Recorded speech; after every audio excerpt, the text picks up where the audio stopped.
Gang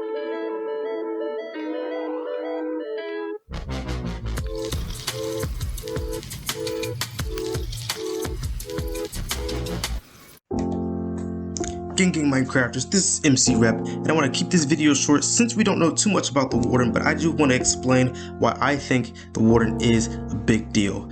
First of all, I think the Warden boasts the quality that I think makes certain mobs in Minecraft very exceptional, and that is the fact that it interacts with mechanics in the game that we take for granted.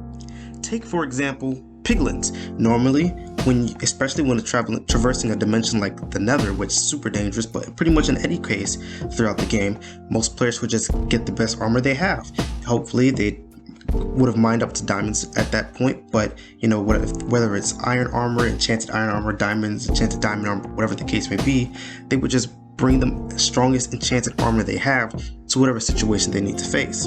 But with piglins, they can fundamentally change that concept. Rather than just being a simple, oh, best armor, let's go, you have to consider whether or not you actually want to wear the strongest armor or wear something that is going to appease the piglins so that your interaction with them can be positive. And I think that's something that could be great to consider.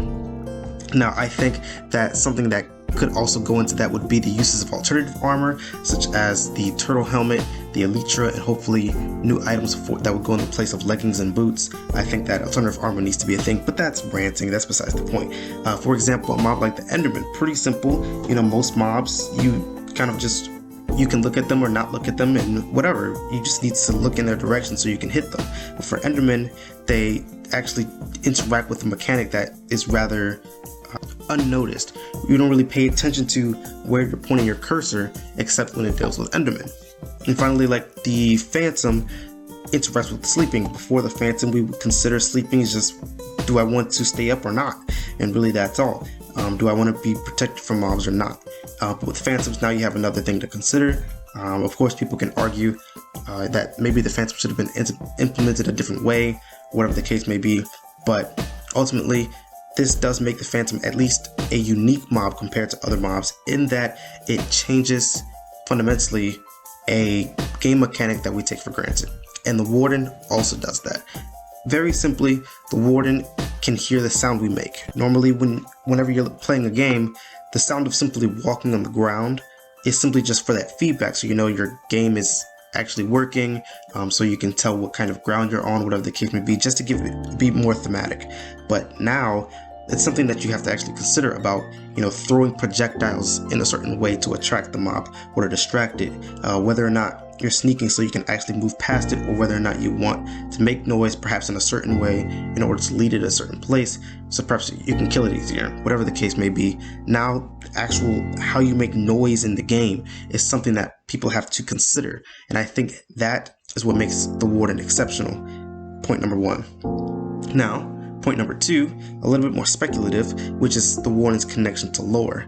I think the Warden is the first mob in the overworld that we can really confirm that actually deals with the souls in Minecraft. You know, the Nether has soul sand, and if we compare the picture on the Warden's chest inside of its core, whatever the case may be, it does look very similar to the souls that not only on soul sand, but also like on Minecraft dungeons. It's the same kind of bluish color, it still kind of looks the same, which is very interesting. And I think that may be why it's, of course, called the Warden. You know, people have definitely taken note that, you know, it seems to be holding souls inside of its chest somehow, and, you know, why would it be called the Warden if it's not over some sort of a prison? You know, and I think that core inside of it is the prison for souls, and that perhaps it patrols the biome in order to put things in check, whatever the case may be. And I think that's very interesting. Now, I also think that the Warden may also be connected to end portal frames. The color scheming does look very similar to me. The color of, I suppose it may be the bones on the Warden, but I don't know if that's the skin or if it's bones. Based on the back and the front, it looks like bones, but the arms look like it could just be skin. I'm not sure. But the kind of the bluish, whitish color contrast, as well as like the dots, feels a little bit similar to what we can see on the end portal frames, which is interesting. I haven't had too much time to think about this, and once we get more information about the Warden, perhaps I can either further or dismiss this theory, but for now, it's definitely something that's going to be in the back of my mind while I'm looking at Minecraft theory and writing theories down and looking deeper into things and whatnot. So that's very interesting to me.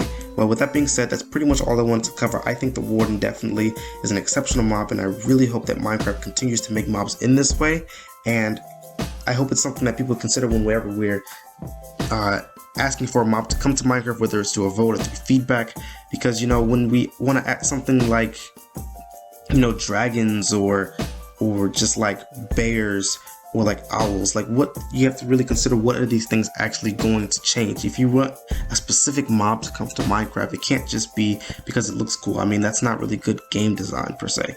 So we have to consider, you know, what is this going to actually fundamentally change about the game? And I'm really glad, you know, that Piglins do that and the Warden does that extremely well. I think the execution of those are extremely well so far.